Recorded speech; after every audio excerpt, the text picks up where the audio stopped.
All right, we're starting to get ready here. Can you hear me in the back? All right, good. So welcome to the Getting Started with Spring Data and Apache Hadoop talk. And first, I just want to give you a brief overview where Spring for Apache Hadoop fits into the Spring I/O architecture. And obviously, it's in the big data piece. So it's one of the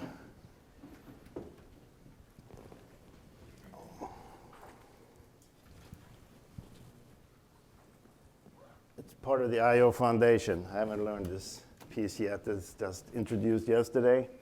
So it's also used by the execution in Spring XD, but we won't be talking much about Spring XD here today. So we'll be focusing on Hadoop and Spring Data for Hadoop. And in the Hadoop ecosystem, there's a lot of animals, but none of them were harmed during this presentation when we made it. Just a note there. And my name is Thomas Risberg.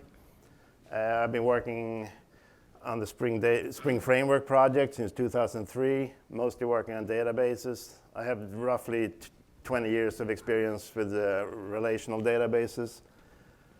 And recently I started working on Hadoop, so I'm kind of a newbie on Hadoop, but along the way, working with it, I learned a few things, so that's why I figured I should give you an introduction to Spring Data for Hadoop talk here.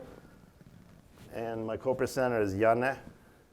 You want to introduce yourself? Yeah, I'm Janne Valkealahti. I'm based in London, originally coming from Finland. So in Finland, I basically spent the whole my life in working for this online broker. Then I transferred into London. I was in VMware PSO for 3 years, and now I'm transferred myself into engineering, working for a Spring Data and Spring Hadoop. So a little bit about Apache Hadoop. I hope you attended Adam's talk, who was right before our talk here. It was a great introduction to Hadoop and learned a few details about it. And we're not going to cover Hadoop specifically in detail this talk, but it's an Apache project. It's modeled after the Google file system and the MapReduce. And it gives you a distributed file system and gives you MapReduce features.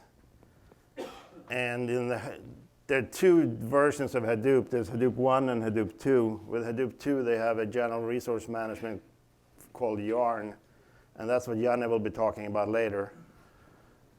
And it was started as an open source project at Yahoo and Facebook, developed by Doug Cutting and Mike Caffarella. And that's about the level of Hadoop we're going to talk about. Well, I'm sure we'll see other features of Hadoop as we go through the talk here, but it will be from a Spring perspective. And so the project that Spring for Apache Hadoop fits into is the Spring Data project. And that it attempts to bring the Spring value propositions to the new data technologies that we're seeing popping up. So basically give you better productivity.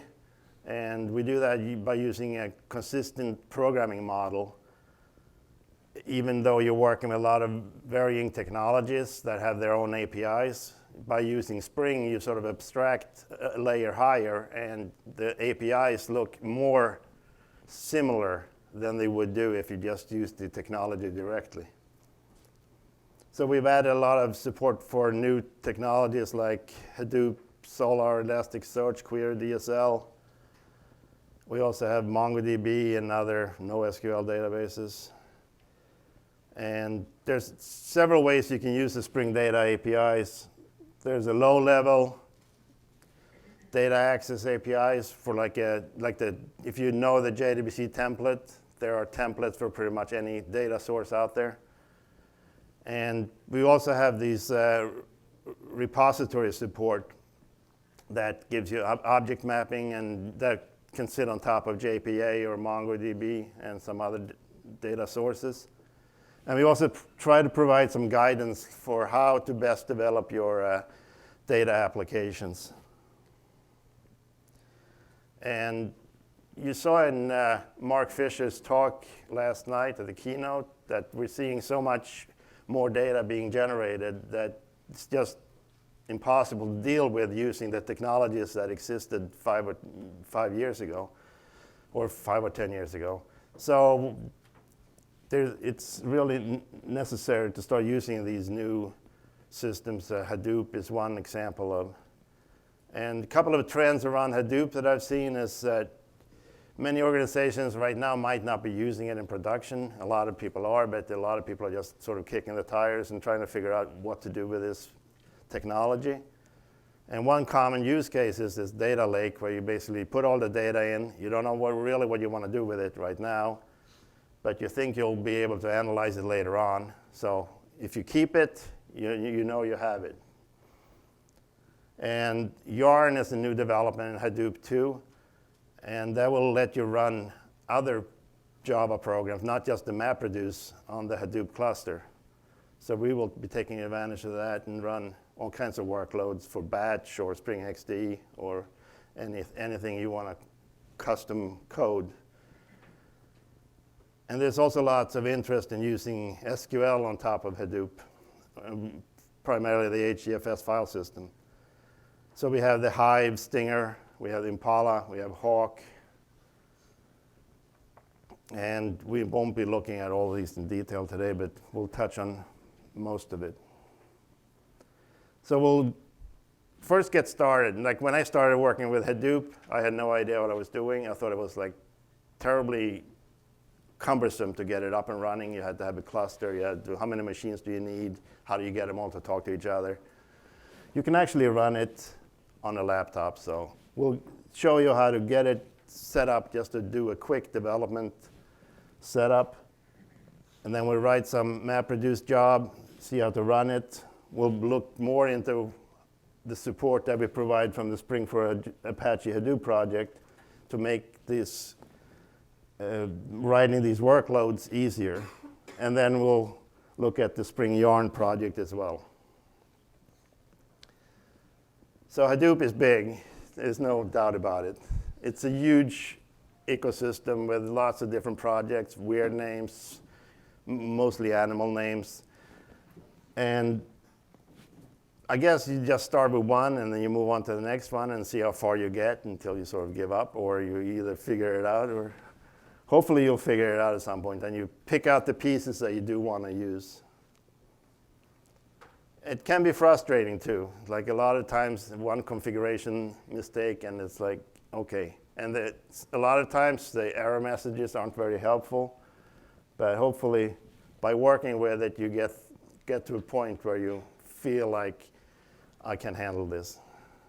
So it seems like an uphill struggle when you start out, but we'll look at 3 different ways to make it easier. The easiest way is to run it in a standalone mode. You just, I'll show you how to do it. It's pretty easy. Download, unzip, and run it. So then you can run a pre-configured virtual machine, and then you can run your own pseudo-distributed cluster, meaning you have a cluster, but it's on one machine, so it can run on your laptop. And then if you get through this, then you can set up your Hadoop cluster and run on multiple machines. So in standalone mode, all you need to do is download it. So there's hadoopapache.org. You can create a directory and just unzip the download. Does this work? Yeah. And you have to set a couple of environment variables. So you need to set up the Hadoop install directory. You need to set up your path for both the install bin and the install sbin. And you have to set your Java home. And once you've done that, you can actually run Hadoop version, and it should respond that this is Hadoop version 1.2.1, which is the current stable release of Apache Hadoop. The 2.0 versions were in alpha for a long time, and now they just recently put out a 2.1 beta that you can also download, and it's fairly similar to set it up. There are some differences how you actually use them, though, but It's not too bad. If you're just running Spring programs, it's not too bad to move from one to the other.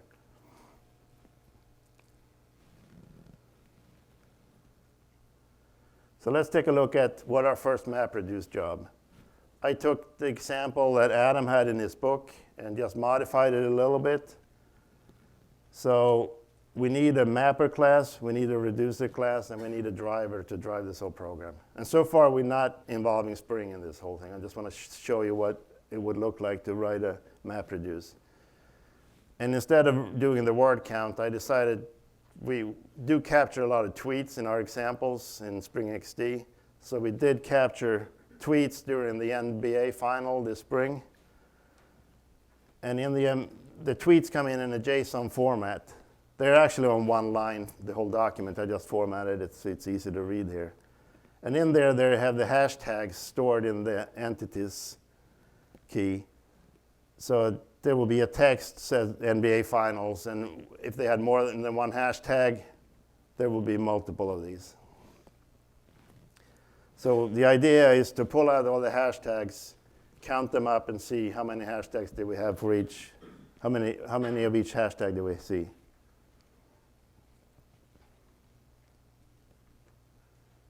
So the mapper is basically extending the mapper class from, which is an abstract class, or I'm not even sure it's abstract, but it's a class that you have to override the pieces that you feel like you need to customize. It comes with default implementations of all the other methods.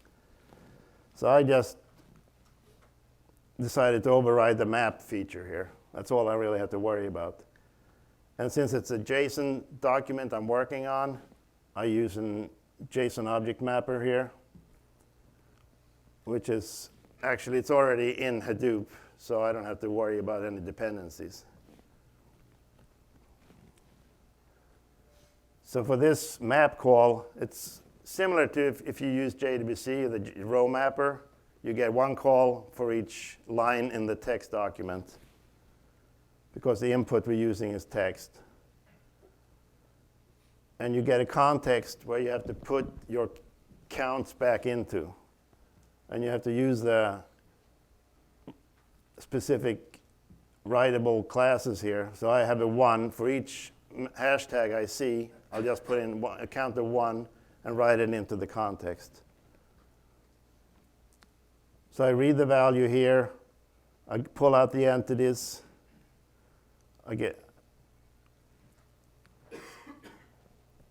And I create a list that's null first.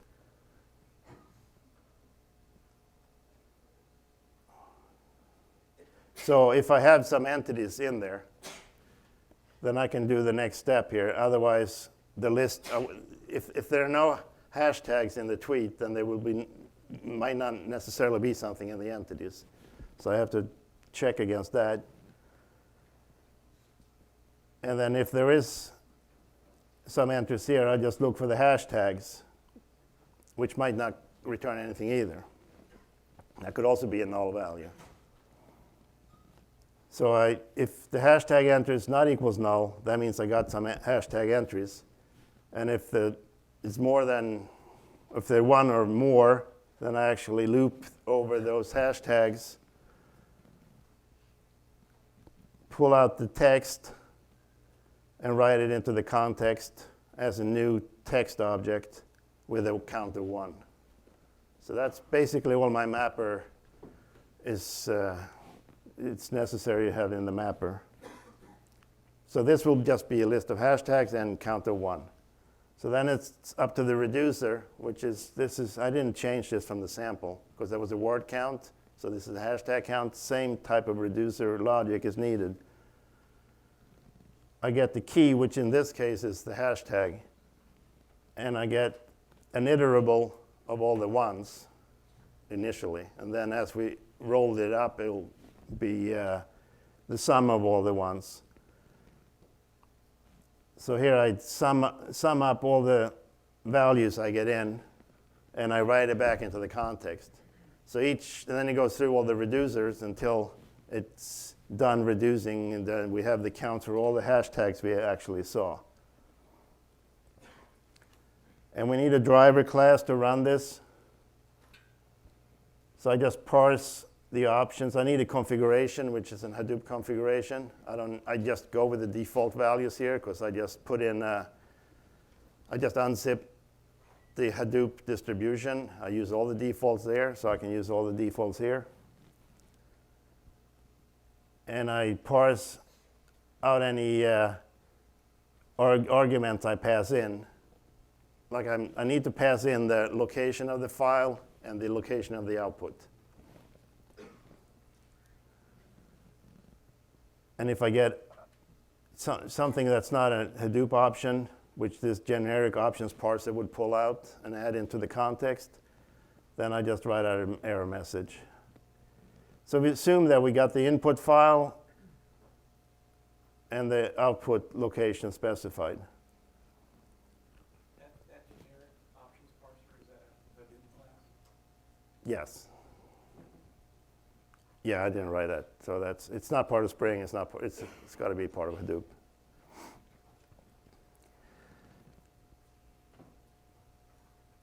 So now I get an instance of a job. So I create a job, passing in the configuration. So that sets up my job.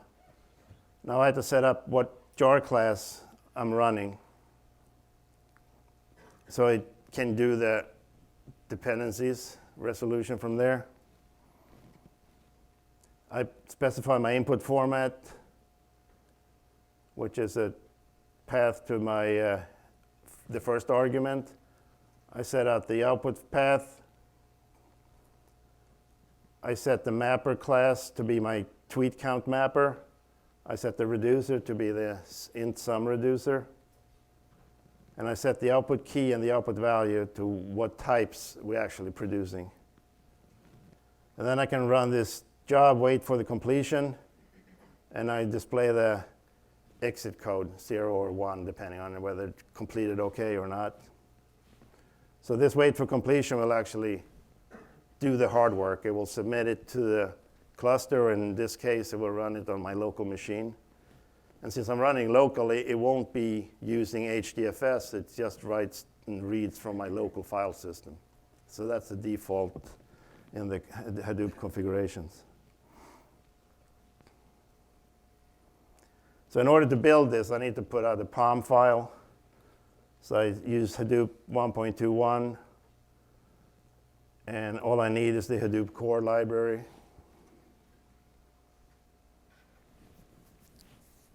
And all this code I'm going to show you today is available in my GitHub repository under github.com/Risberg. And the repository for this talk is spring1hadoop.git. And I'll put the slides up there too when we're done here with the talk. So you can just clone this into a directory, Spring1 Hadoop. That's what I have for today's examples. So we build and run this app. Again, I change into my tweet counts Hadoop directory where I actually put this code in. I set up my Hadoop. Hadoop installer was in test Hadoop 121. I set up the path to include the bin and the S-bin from Hadoop. I export my Java home and do a Maven clean install. Hopefully, yep, I got build success. So now I need to set up the class path for Hadoop to include the jar that I just built. So that's what I'm doing here. I'm exporting Hadoop class path and the path to the jar file I just built. And then I run Hadoop, which is a command line that is in the bin directory. So by having that on the path, it will find it. And I specify the qualified class name of my driver. And I specify the input directory. So in this GitHub repository, there's a data directory that has the NBA tweets. And I took the small version so we can run things faster. And the output goes into something I call Spring1 Hadoop output directory. So running that, I get all this log output from Hadoop. And at some point, 100% mapped, 100% reduced. And it gives you all these counters, all the bytes in and out, and internal work from Hadoop. And then I can just, since I'm running in local mode, this is on my file system, I can just use Unix commands to see what's in that output. And it puts it in something called part-r000. And if you have a lot of data, it'll be more than one file, most likely. But we just ended up with one file, and I just look for anything that has NBA in it. And these are the counts. So NBA finals had 88 hashtags, I mentioned it. So that's a basic Hadoop workflow. Now for Spring developers, we don't get, how do we get dependency injection, the things we're used to working with? The Hadoop, a lot of the Hadoop APIs feel like they're like when you start working with JDBC, it's like, oh, this is way too much detail, too low level technically. So we try to bring it up an abstraction level. And you'll see some examples where it's a lot of things, like we have different templates that you can use. We have a configuration namespace to make it easier to configure your jobs. A lot of times you copy files in and out. Now we can make that part of the Spring job instead of doing it manually first. Like a lot of people end up doing, stringing together a bunch of shell scripts, and then it feels like a kind of a duct tape together system. And from Spring's perspective, it's a lot better if you can build your application context to have like a sequence of jobs you run, and it's all controlled programmatically. And then you can schedule it with the Spring scheduling features and such. So we try to bring in a lot of the other Spring projects as well, like Spring Integration, Spring Batch, to use that to develop nice workflow systems using Hadoop. So this is the tagline for Spring for Apache Hadoop. So like I just said, Spring Batch, Spring Integration to build robust pipeline solutions.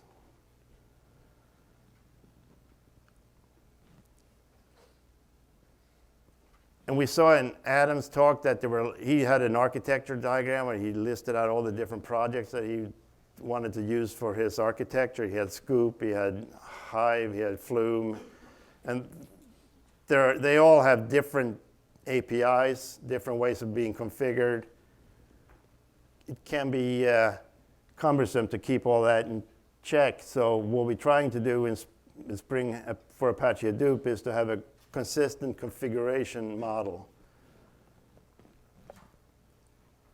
And if you're familiar with the Spring's environment variable support, like if you're running in a development environment, you might want to have one configuration file. If you're running in another in production, you want to have another one. So you can use the either environment support or the different profiles that Spring gives you. I'll be using just the environment support for the demos today.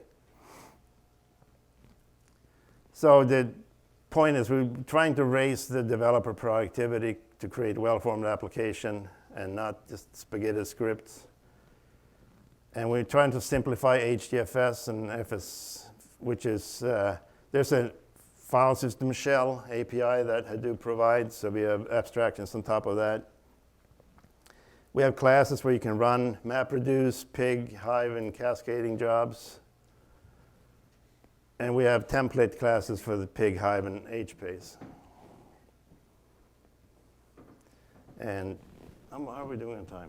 We have a lot of slides, so I think we have too many. So we might have to skip some of them. We had some slides on how to set up Hadoop cluster and things, just a local cluster. We might not have time to go through them, but you'll get the slides, so you can just read through them and try it. So the use cases is you ingest like either events, JDBC, data from NoSQL stores, or file system, log files. And then you want to run your Hadoop jobs. And it might be more than one job. You might have one job that does one thing, produces some output, another job that runs on top of that. And then when you need a way to orchestrate these jobs. If one fails, do you stop? Do you keep going? Can you kick it off again? And at some point, you might have to export some data because you still have other systems out there. You still have relational databases. You still have data marts. So we have different ways of you can export it. You can use Scoop or you can use Spring Batch. And we'll show some examples of that. So Spring Integration and Spring Batch helps with a lot of these different tasks. Like integration is good for ingesting events that come streaming in. Spring Batch is good for managing the different jobs and for writing batch output. And let's just cover quickly the status of the Spring for Apache Hadoop project. We went to 1.0 GA in February 2013. Most of the code, or pretty much all the code for that, was developed by Costin Lau. The project probably was started a year or two before that from Dave. Dave Sire is the one who initially booted up this project, but now he's doing Spring Boots. So Costin took over from Dave, and then he saw it all the way through to release in February. And then he decided to work on Elasticsearch. So I took over and tried to help out with the project. And last week we had a 1.01 GA release. And what we added there is to support Hadoop 2.0. Like the 1.0 release only supports the Hadoop 1 version. But the last week's release of 1.01 GA actually supports both the 1 series and the 2 alpha and the 2.1 beta. And the default is the 1.2.1 stable. Now the thing is, if you in your Maven POM you put in Spring 1.01.release, you get the 1.21 dependencies into your build. And if you're running against Cloudera, or if you're running Hortonworks or Pivotal HD, that's not what you want. So we have these flavors where you put a suffix on the version. So you can pull in whatever distribution or Hadoop version that we support. That gives you a much easier way to get the dependency resolution working. And for the future, we have a 2.0. We just had a milestone 1 release of that. So we decided to break up the project in pieces. So we have now sub-projects. So we have a core that has the MapReduce, the shell, the Hive pig, etc., and the basic configuration. We put batch in a separate namespace in a separate sub-project. The cascading support, we also pulled out to a separate project. All the tests were in another sub-project, and then we added Spring Yarn and that's only included if you have a 2.0 base build, because it's not going to work against the 1.0 Hadoop.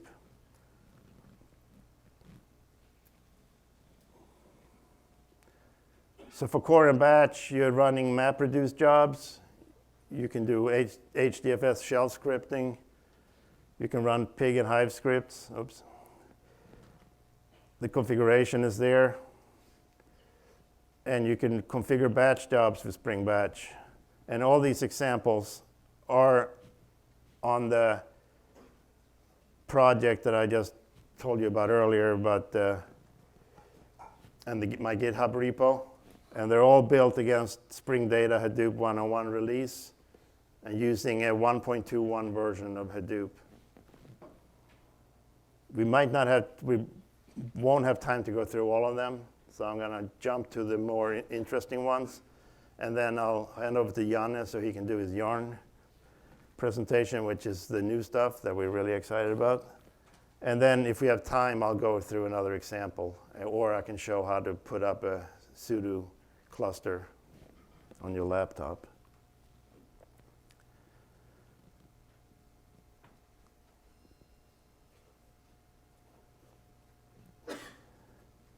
So this is just a rehash of what you have to do if you use the standard Hadoop APIs. Just to contrast this with what you do in Spring, instead you'd set up an application context. and you use the Hadoop namespace. We use the HTTP prefix for that in this example. So you have your HTTP configuration, and we're not running on my local standalone install now. We're actually going to run this against some kind of Hadoop cluster. So we need to specify where the name node exists, and we have to specify where the job tracker lives. And then we set up a Hadoop job. We call it, if it's a word count, this is the word count example. We have the input path, the output path. That was the same thing I provided on my command line example. I specified what jar I'm using here. We're using the example jar that comes with Hadoop. So so we're using the examples word count, the word mapper, and the sum reducer. So these are all provided. This is a Hadoop samples jar that we're using. We didn't write those. And then we just have a job runner. And when this application context starts up, this job will kick off. And we have a properties file to do the replacement of the placeholders. So my input path can be wherever I have my file on the Hadoop file system. The output path, I can specify wherever I want it to go. And here I specify the actual HDFS URL and the host and port for the job tracker. So these values will be replaced what's in this Hadoop properties. And I can specify dev properties, and I'll probably have an example that shows you how to replace that too. So then you can have a regular Spring class that uses dependency injection, and you can auto-wire your MapReduce job and submit it from here. In this case, we had run on startup, which actually starts it up right away, so I don't have to go through that step. But depending on your application, you might want to do it. You might want to start up on when you have some kind of event that you want to trigger this job with. And if you have different environment settings, here we have a QA and we have a dev properties. So here I can just have a placeholder for the environment, and when I run it, I just have to specify either here as a system property, or I can set an environment property, and Spring will pull those in and do whatever needs to be done to get the right values into the right place. And this is using the streaming support, which Adam talked about, where you can, if you're not writing Java, if you're writing some scripting language like Python or Ruby or something, you can run your scripts through this streaming API.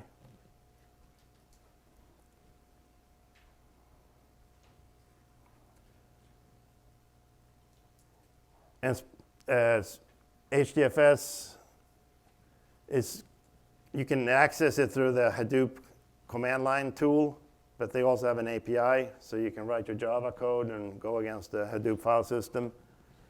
So there's a FS shell class that you use. So you basically just put your output, you can just put a string with your output directory here. This is kind of a contrived sample.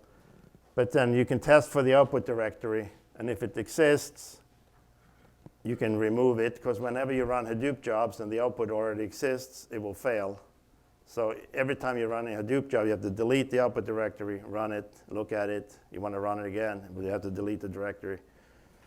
So this will be easy if you can include this in your application context. It will run before your job.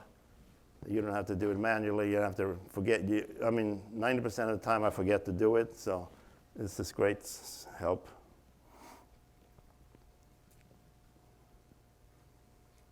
And you can write these shell scripts in either Groovy or any other scripting language that's supported on the JVM.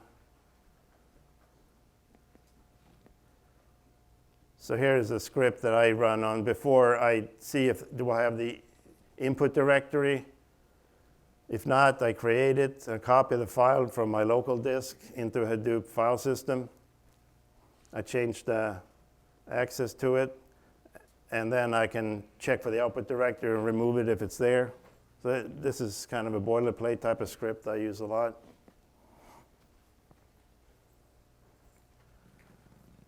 And you can put them inline, or you can put references to them. And you can parameterize them. So you can provide your input path in a properties file rather than hard coding them in your script.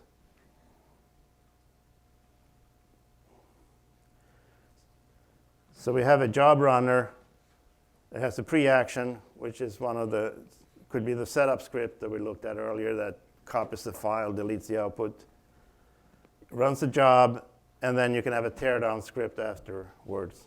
Now this is kind of limited. You can only do one job. You can only do one action before and one after. If you have a lot of things, then you probably want to use something like the Spring Batch support.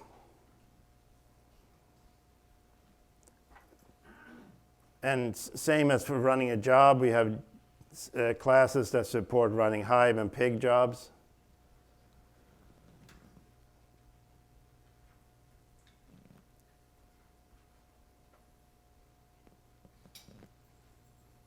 So this, and you can use the scheduling tasks for if you want to run this multiple times. So this, you can use the cron expression here to schedule it, or you can use any of the Spring supported scheduling features. And you can also schedule using Quartz.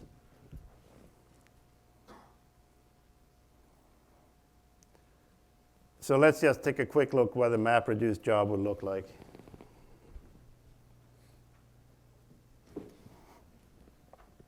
So we need an application context, we need a properties file, and a driver class. So this is my properties file. So I just have the address. And what I'm using now is a VM that's already ready to use. I'm using the Hortonworks sandbox, which it's a small VM. It's only 2 gigs, so it fits on a laptop. Even if you only have 4 gig on the laptop, which I have on my MacBook, then I can still run it, and I can still run my programs against it. So I just have an entry in my Etsy hosts pointing to the sandbox. And then their job tracker runs on 50300. So these will be put in here in the configuration. The tweet count job will reference the configuration by default, because this gets a Hadoop configuration bean name. If you have a different name, you have to specify the actual configuration you're using for the job. And I use the Maven app assembler.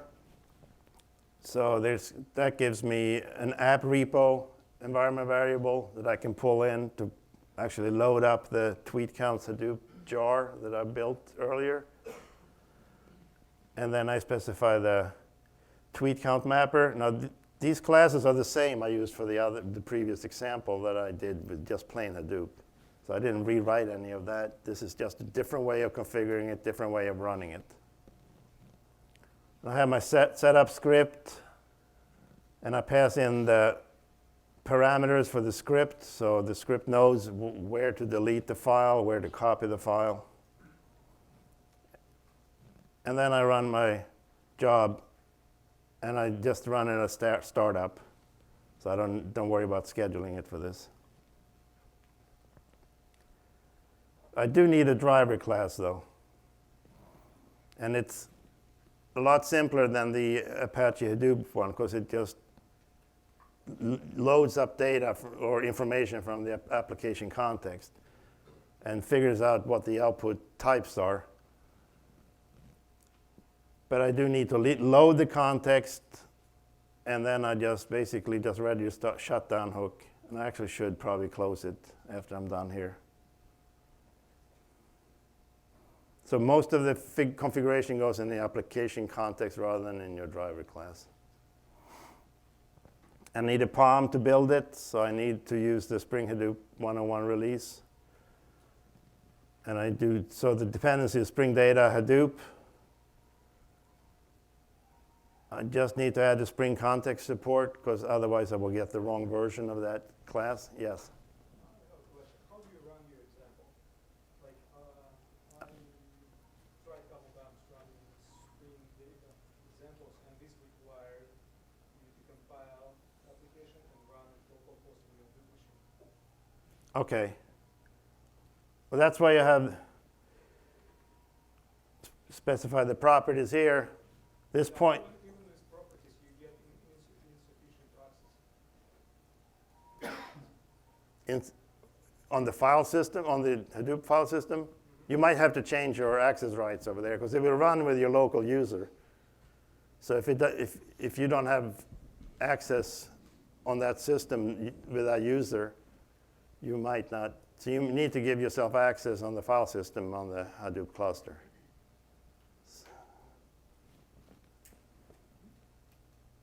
I have a question. Yeah. What are Pig and Hive scripts? You mentioned a few slides ago. Yeah. What are they? The Pig and Hive? Yeah, okay. I have some examples. I'm not sure we're going to have time to show them. Let's do the yarn, and then we can do the Pig and Hive examples. Is that all right? So I'm running this against the Hortonworks. So you just download that, start it up in a VM. It will tell you what address it's listening on. You just put that in your Etsy hosts and use whatever name you want. I call it Sandbox. And it's compatible with the 1.2.1 or the 101 release.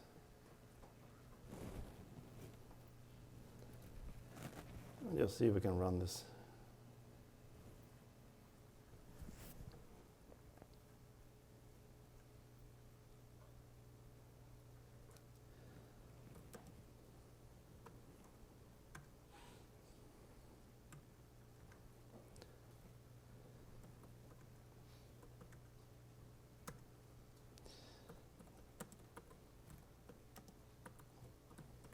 So I just do a Maven clean package, and that should build the project.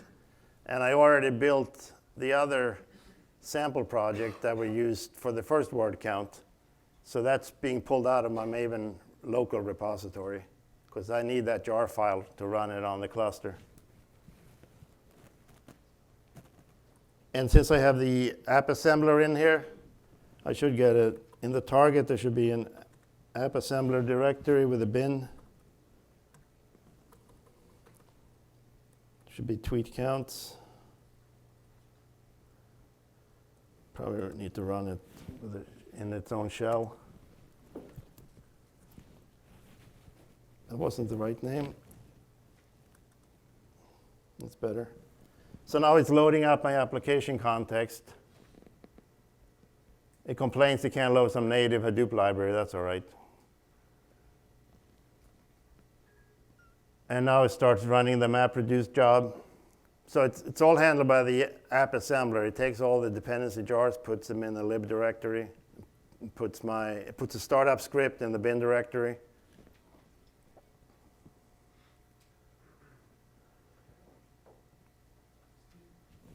Yeah. What happens to all the dependencies? The job is running remotely. What happens to the dependencies? Are they copied? Yes, the dependency jar, the jar is copied up to the cluster. And if you have a lot of dependencies, there is a distributed cache where you can pre-copy your dependencies up there and use them for your job. The only I didn't have any dependencies in my MapReduce class, though, because all I did was the JSON transformation, and that's already on the Hadoop class path. So what about the Spring dependencies? Well, the Spring dependencies are only on the job submission side. They don't run in the cluster, because it's just a straight MapReduce job. It's not, the job itself is not configured via Spring. It's just the way you manage the jobs and the way you manage your workload. So the actual MapReduce class we wrote that before we even started talking about the Spring support. So it doesn't depend on Spring. For Yarn, it might be a different story. We'll hear about that in a few minutes. So now it's finished. And we should see some output somewhere.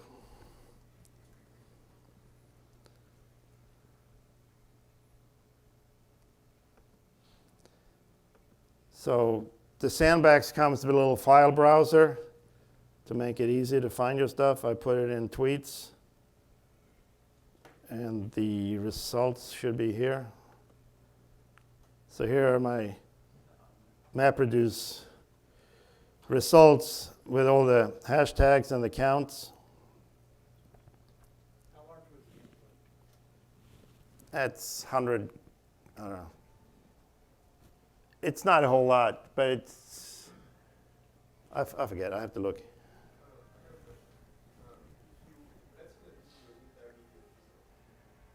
If you what? Let's say that this is your intermediate result, and then you want another MapReduce to be started from this. Right. How do you do that into your... Okay, that's my next, because I have a couple of other jobs here. Let me just.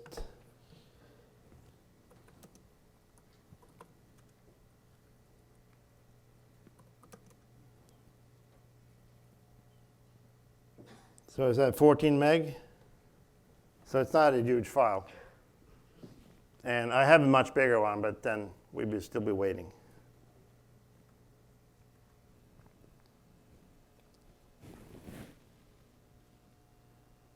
So this is what we just saw through the output. That's the thing. So the pig we'll have to come back to, but it's basically a higher level language where you basically use a number of transformations on your data. So first you load it up, and you specify what format it's in. And this is actually reading the output from the previous MapReduce job. And then you sort it, and here I decided I just want the top 10 hashtags, so I set a limit, and I put that out to another output directory. So this demo will have to wait, see if we have time later on. Same thing for Hive. Hive's another higher level language that will create the MapReduce jobs for you, so you don't have to do that. So you can write in a SQL-like language, and I thought that was great because I know SQL. I worked with this for so many years, so this was very easy for me to get going with. So here I just load in the tweet input as a string, and I use some Hive features, some functions to take this JSON document and pull out the values that I'm actually looking for. And here I'm looking for the retweet. I want to see who was retweeted the most in this input file. So anything that's retweet is true, that's what I'm pulling out, and then I'm doing this transformation of the data here. I group by the user, and I order them by the count and limit again to 10. So I get the top 10 users that were, depending on how many times they were retweeted in this Twitter stream. If you wanted to bucket by time, which tool would you use for something like that? There's a Spring class for that you can pass in, and you can get like time, like day, month, and hour and seconds. Yeah, so it's basically like a time formatting support class that you can use. There are examples of that in documentation. This one we'll have to come back to too. I just want to show you quickly the Spring Batch. Like Spring Batch has this concept of steps within a job. So that's how we can run multiple MapReduce jobs in a Spring Batch job. So each MapReduce job would be a step.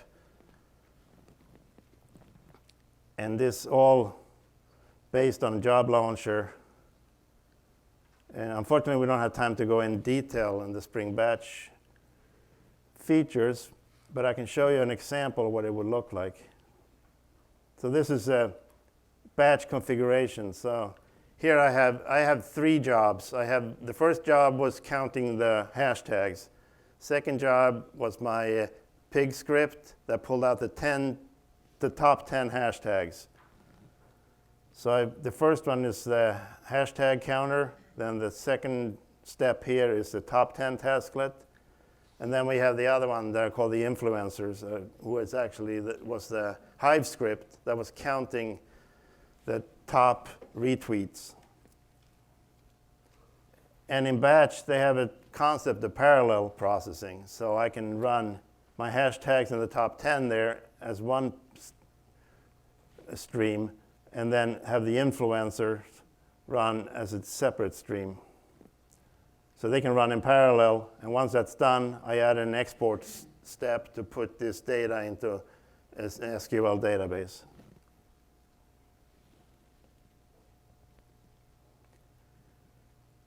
And exporting to HDFS to JDBC is pretty easy. There's already a multi-resource item reader in Spring Batch.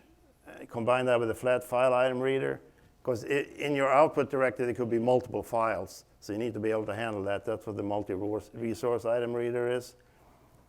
And Spring for Apache Hadoop has a class that will, instead of loading resources from the class path or the file system, it will actually allow you to load resources from the HDFS.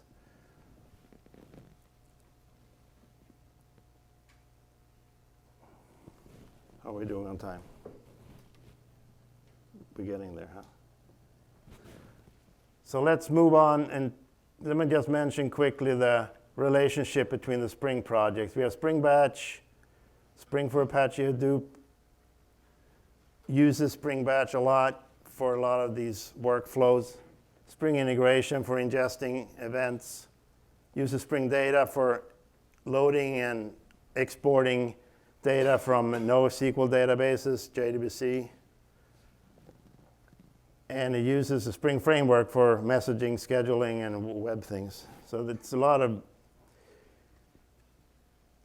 stuff reused from the other projects, which is good because we get a lot of building blocks for free. We don't have to go back and reinvent the wheel here.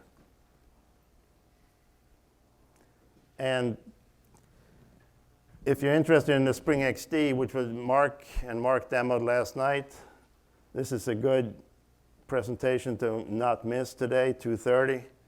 They will talk a lot more about this.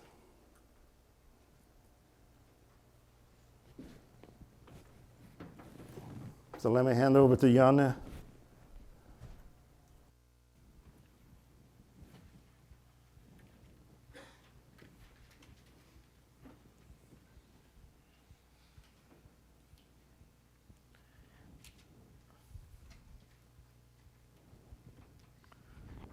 So to understand why we actually have Hadoop yarn. So in Hadoop 1, you basically had a job tracker, task tracker, and there was one global component which was basically handling too much. So it wasn't really able to scale that up massively. So in Hadoop 2, those are now replaced with resource manager, node manager, and application master. So the share from the global component is now handled in application master and in resource manager. Now the resource manager, that is basically just doing a resource scheduling. So in Hadoop, the resource is basically a location of your node, CPU, and memory. So that allows the Hadoop to scale much better. It doesn't really need to know where or what the actual resource is doing. That's why in mailing lists there are always some answers that it's a scheduler for resources. It's not doing any task scheduling. And now there's a lot of discussions about Yarn, Hadoop version 2, MapReduce version 2. So that's why I wanted to write this. So Hadoop 2 is not Yarn. MapReduce 2 is not Yarn. So to understand this, if you actually go to look the Hadoop source code, there are three different projects. So Yarn, HDFS, and MapReduce. So those are just different components. And the MapReduce 2 is basically a Yarn application running on Hadoop, right? So if you have the big cluster and you probably invested a lot of time, money, you bought the hardware, you bought the software, so it's probably a nice idea to use that cluster to do something else than plain MapReduce. So the whole idea of Hadoop Yarn is to basically take the whole Hadoop ecosystem beyond the MapReduce.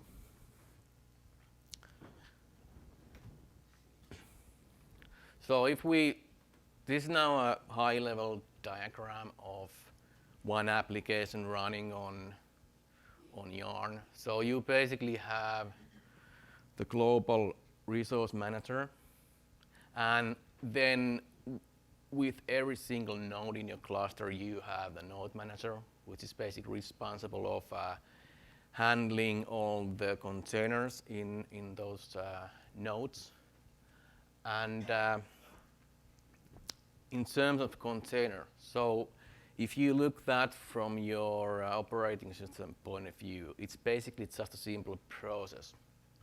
But from Yarn point of view, the container is actually much more. It needs to know what is this resources, where it is, what is the configuration, etc. What are all the localized resources within the container itself.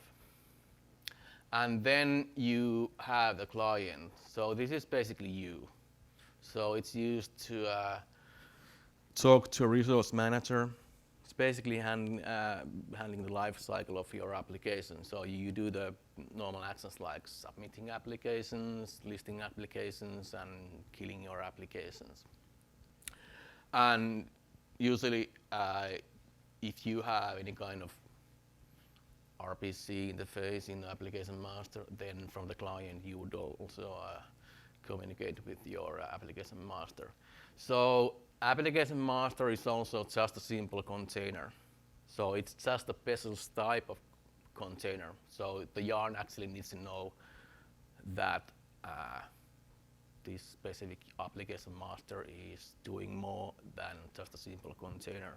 Otherwise, the Yarn could just kill your whole application. So, Spring Yarn. So, a while back we started to think about Spring Hadoop, what it is, where is it should go. So, with Hadoop 1, there is not really that much what we could do because it's just simple MapReduce. But with Hadoop 2, it's much more. We have now Yarn. It's supposed to go beyond MapReduce. So we kind of had this idea of what about if we could take the whole fantastic Spring ecosystem on Hadoop. So that's kind of the whole idea of that. And what we want to do in this project is to basically allow you guys to do a simple configuration of your application. We want that to be extendable. We want to provide default for all the components what you will need. But still, we want you guys to, if you want to do some more custom what the Spring Yarn itself is not able to do, then you can either rewrite those components or you can just extend those components.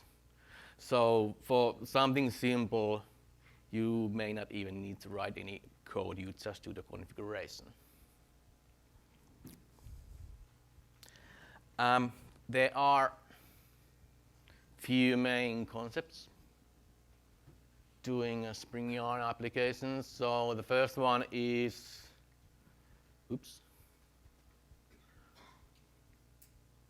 the configuration. So with milestone 1, we basically have the Spring XML DSL. The Java stuff for configuration, that's going to hit the milestone 2. So everything behind the scenes, that's basically the normal Spring stuff. So we have the bean factories, etc. So the XML will make that much more simple. So you could actually just use those bean factories, but the XML will make your life much easier. Then the 3 the components: client, application master, and the container. So that's the real components of your application. And then the last part is the bootstrap. I'm controlling your application. So this is the simple example of the XML. So just like in any other Spring application, any other Spring component, we have the namebase. So in here, I didn't write all the options what you can actually put there, but you just use these namespaces. For example, the configuration. Every time when you do something in Hadoop, you need to have the Hadoop configuration. And then you either choose the client, application master, or the container, depending what your component is supposed to do. And then the Java configuration, which is supposed to hit in milestones 2. It's basically the whole idea of this builder pattern. That's basically coming from Spring Security, made by my colleague Rob, who's somewhere in here. So the idea is basically to make a replacement of the XML. So if in XML you have a tag, then in this Java config stuff, you have a function callback. And if you have some attributes in your XML tag, then inside the Java config, you have the method names. So it's kind of easy replacement to a switch between XML and Java config. I personally like to use XML, but I know that there's a lot of people who really hate that.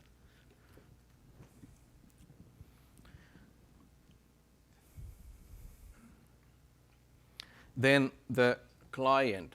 So this is what you are going to use to access your cluster. So there's basically 2 different parts.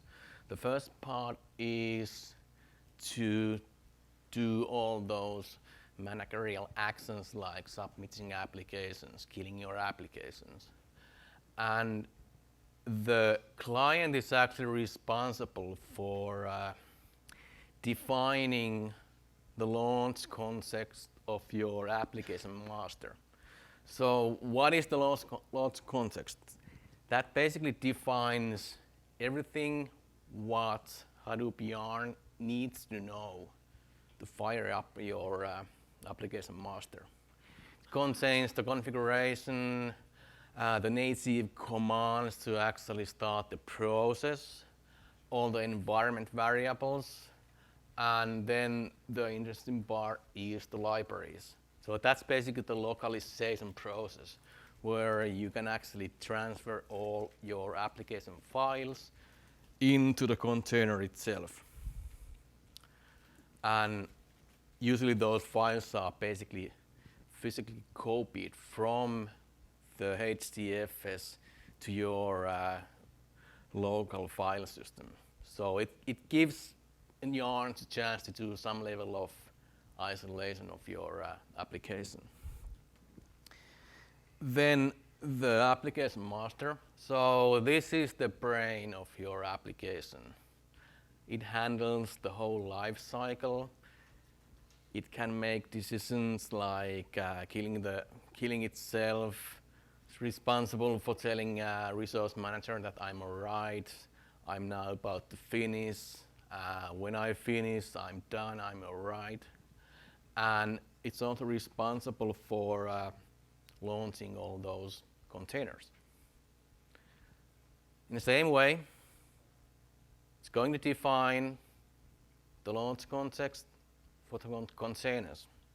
In the same way how the client defined that for application master, the application master defines those launch context for the containers.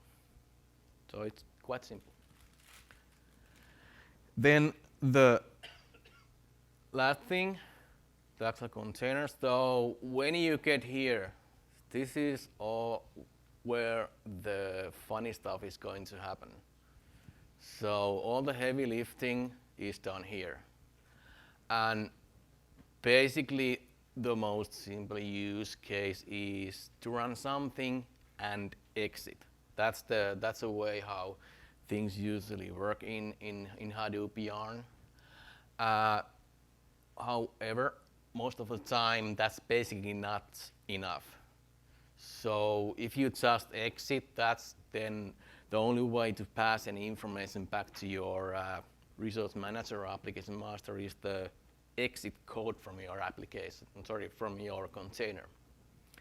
So usually you want to do something else like interacting other stuff in your cluster. That can be anything. Databases somewhere, can be some other RPC services possibly running in your application master. That's basically the way the Hadoop MapReduce 2 is done. Then bootstrapping your application, controlling, that's usually done from the client. And once you have compiled and packaged your application, then we have one class what you can use basically run your clients from the command line. We basically have all the same classes to basically run application masters and run containers. But this one can be used from a command line. It's a bit difficult. As you probably know, in Hadoop you have a lot of classes, so the class path will actually be a mile long. So it's probably better to find something else. And what we are actually trying to do is to actually do a better integration with a Spring Boot, which then might actually give you just simple executable jar, what you could use. Now, doing the controlling, so the bootstrapping. So there's basically few things to what you need to know, and we're talking about dependencies. So when you are running custom applications on Yarn, so you most likely you have some libraries, and those are not in the Hadoop. So that's the whole thing of doing the localization process. So like in Spring, you're probably going to have 10 or so different libraries. So those needs to go into HDFS. Then those get localized into the containers itself. And then after that, it's all there. You can then make your own class path and actually run your application. Now, this is the typical setup of your application. This is actually from our samples. So we have a lot of samples in our GitHub repo. You can check those out. So you basically need to write like 3 different XML files. So those are the context configurations for the clients and application master and your containers. And then if you have any custom stuff, what you have done, like in this case, I have this custom container, which is basically just saying hi to the log files. And also what we have usually have is the testing code. So we get into that in the next slides.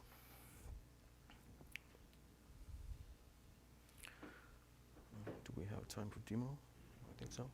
So this demo is basically the multi-context example from our samples. It's rather simple. It basically fires up an application master, and we have hard-coded some values to actually run a few containers. The custom container is then run, and it just writes something to the log file to actually show that, yeah, we're actually doing something.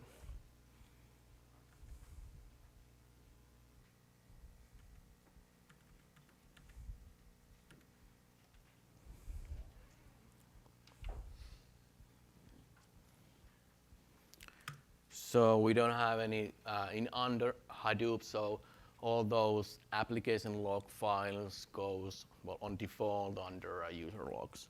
So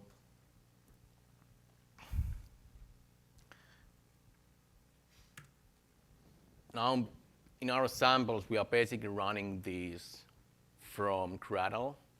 It makes your life a bit easier because the Gradle is then handling all the class path issues. So you don't need to worry about that. So before I actually run this, so I'm gonna just show the README file. So in the configuration itself, it makes the localization reference to the HDFS. So within this example, basically I'm building the main jar file, and then the Gradle build also copies all the dependencies to a different build directory. So before you run these type of examples, you need to copy those files into HDFS.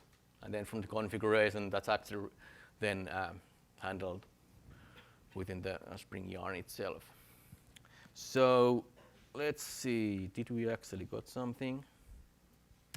Woohoo, there it goes. So there's no need to actually show what's in the log files, but basically we have the std out and std error files for application master and containers. Then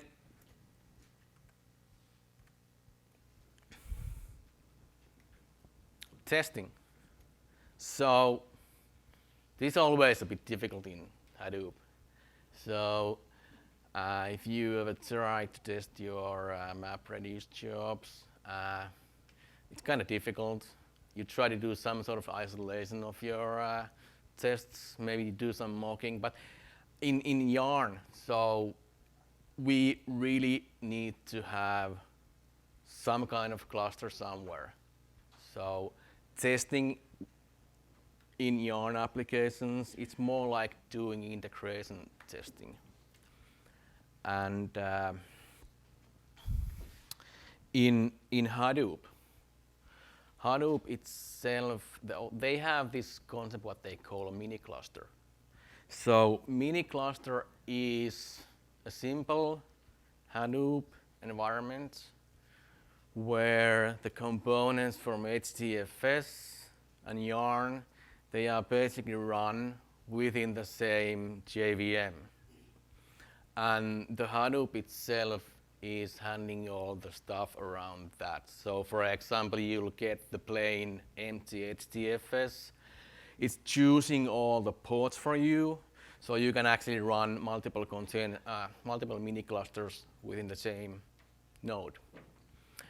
And one thing what you need to remember, so every time when you need to do any kind of communication with your Hadoop cluster, you need to have the actual configuration.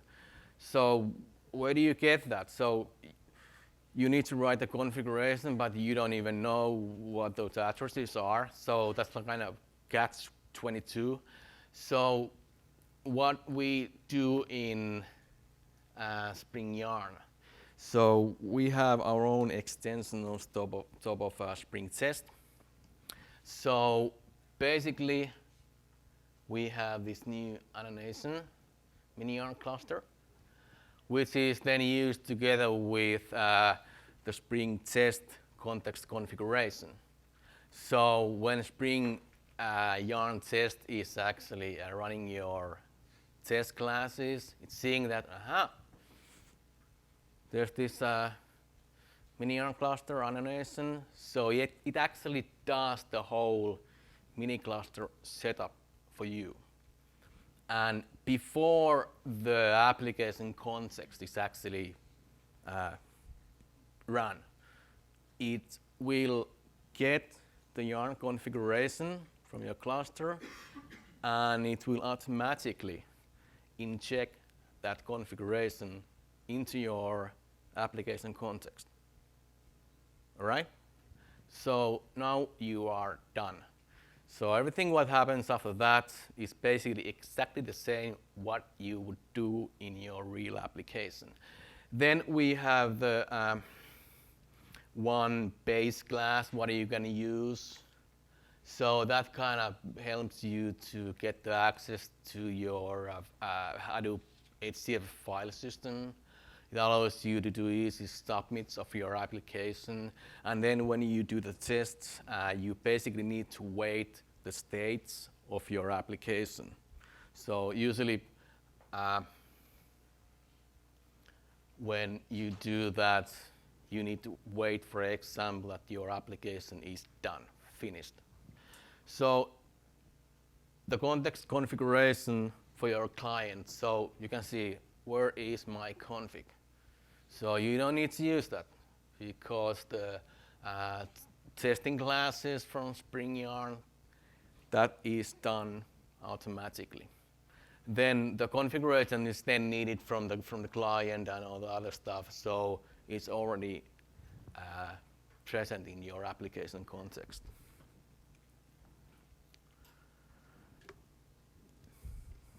So this is the simple example what your test class would look like. So you have the context configuration. We need to use the custom loader. So that is basically handling all the stuff happening on a background to getting the instances of your mini clusters, getting the configuration from there, and doing the injection of the configuration into your application context. And then you basically just do submit application and wait. So there's some default. I think on default it's like it's waiting 2 minutes for application to enter a different state, and then you start to test your application.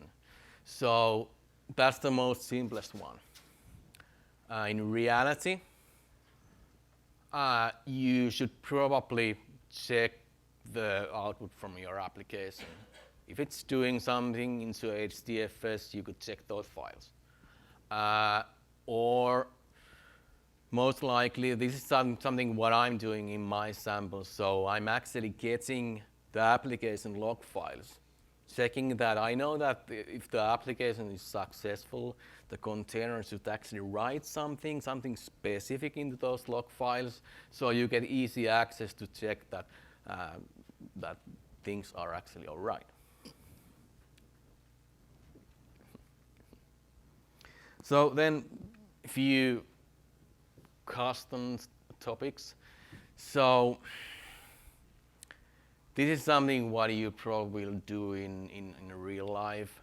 So using application master services. So this is kind of an extension of the whole Yarn idea. So the Yarn itself, it's not giving you any kind of frameworks for doing RPC systems. So if you want to have a communication with your application master, you need to do that by yourself. So Spring Yarn is going to help you to do that.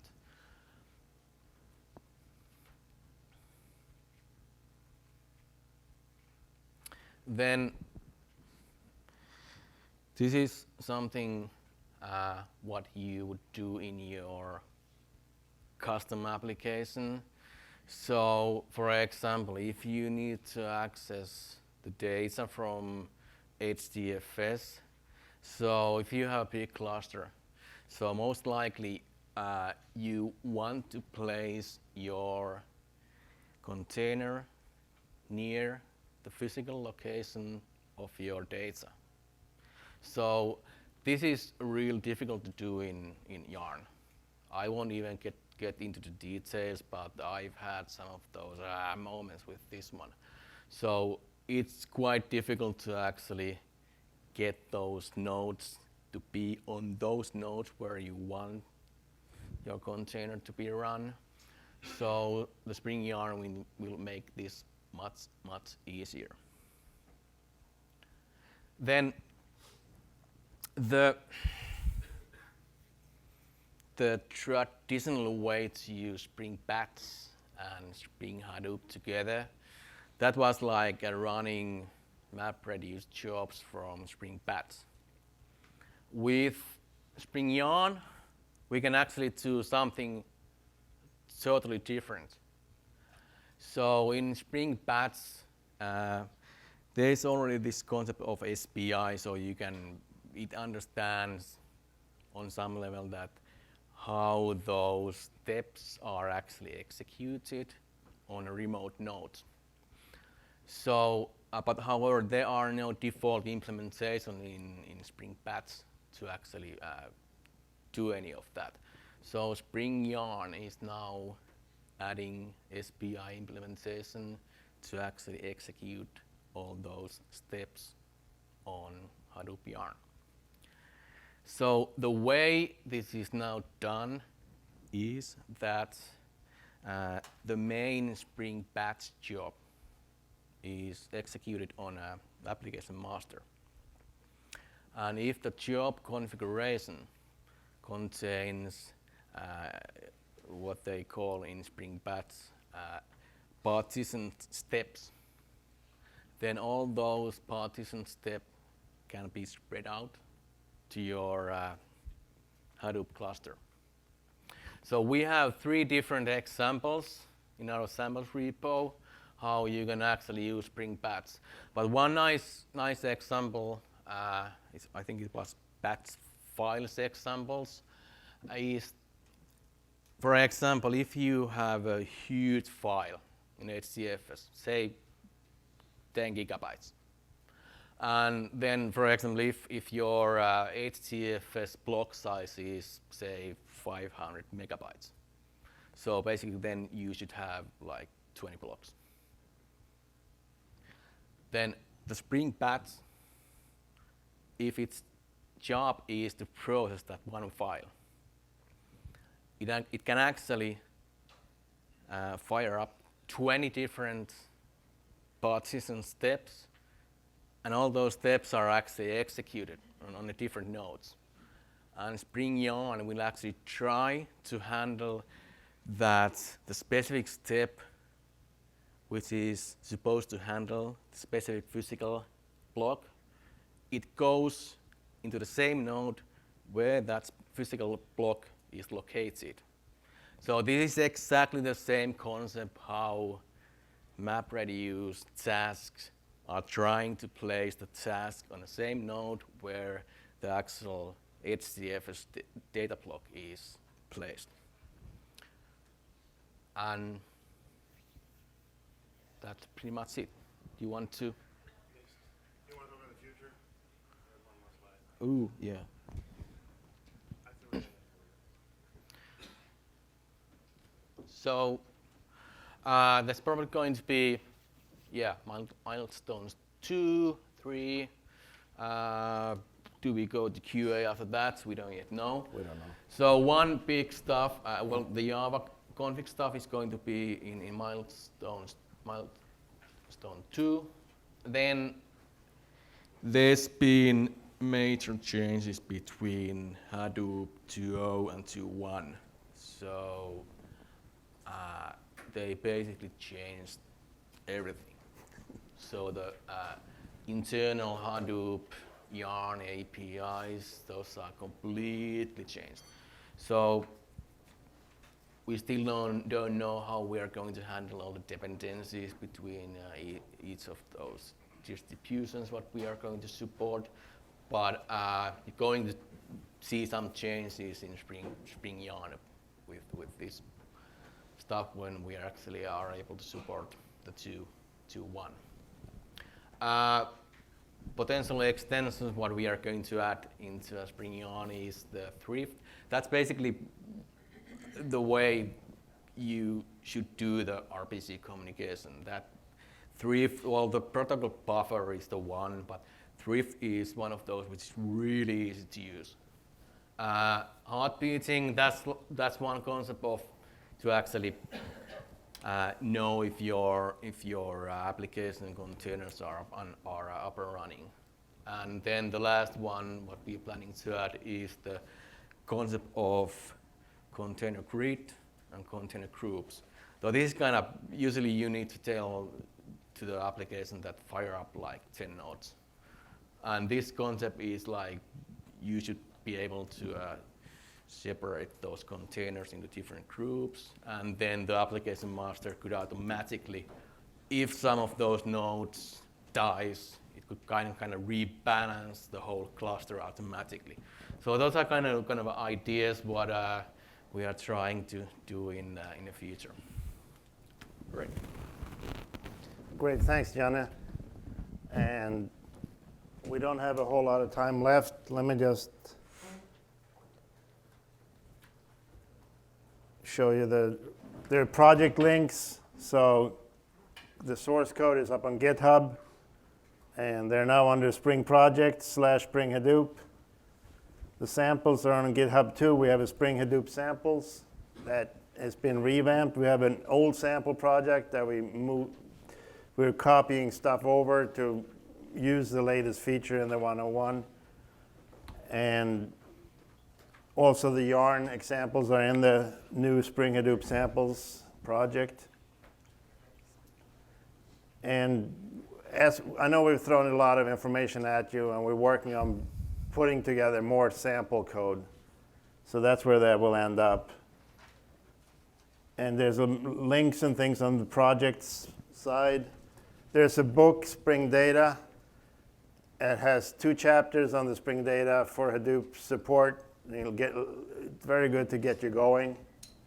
And unfortunately, I don't have any copies of this to give out, but I do have some copies of 2 other books from Manning. We have the Hadoop in Action. So I thought we'd raffle it off, and let's just see. I have a little game I was thinking about. So I'm thinking of a Apache project around Hadoop that lets you write SQL-like queries. Well, hold on. You have to. I'm thinking of another project that lets you write SQL-like queries, and it's not Hive. And you have to raise your hand, and then I'll point to someone, and if you answer correctly. Okay, in the back.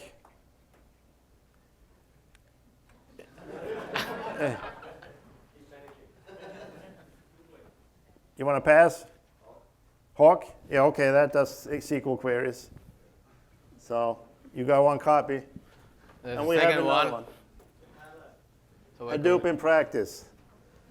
So let me see, I had another example here. What did I think about? Oh, this is a little project.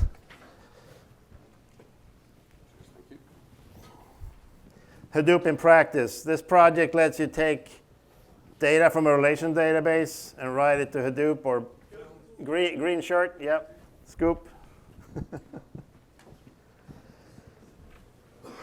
And you can download the slides from the website, from the conference website, and there are links to the sample code from there too. Thank you.